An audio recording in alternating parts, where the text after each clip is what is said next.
Кудайдын чакырыгы 4-июль.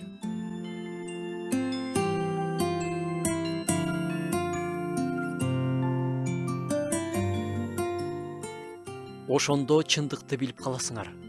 Жана чындык силерди эркин кылат. Ар бир адам дайыма эркин болууну каалайт. Бирок азыр адамдардын жашоосун карасак, адам барган сайын эркиндигин жоготуп, ар кандай кулчулукта жашап жатат.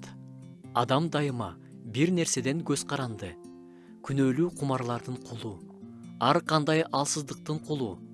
Бул аз келгенсип, ошол күнөөлөрдүн артынан келе турган ар кандай оорулардын да астында. Кулчулуктан адам кантип бошоно алат? Ыйса айткан: чындыкты билип каласыңар, жана чындык силерди эркин кылат.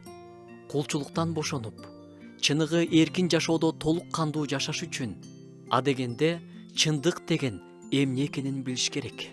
Ыйса айткан: жол, чындык жана өмүр менмин. Кудайга мен аркылуу гана барууга болот. Демек чындык бул Ыйса. Ал жерге өзүнүн чындыгынын жарыгын, жагымдуу жытын алып келди. Ал чындык караңгыны жарык кыла алат.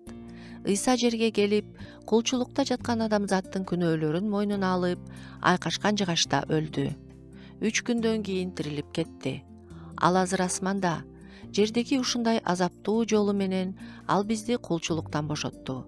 Күнөөнүн кулчулугунан, ар кандай көз карандылыктын кулчулугунан. Ыйса мындай дейт: Теңирдин руху менде. Анткени ал мени жакырларга жакшы кабар таратууга дайындады. Мени жүрөгү жаралууларды айыктырууга, туткундарга боштондук жарыялоого, сокурлардын көзүн ачууга, кыйналгандарды эркиндикке чыгарууга, Теңирдин ырайым кылуу жылын жарыя кылууга жиберди. Ыйса Машаякты чындык катары кабыл алып, аны Теңирим жана Кудайым деп тааныган ар бир адам чыныгы эркиндикке ээ болот.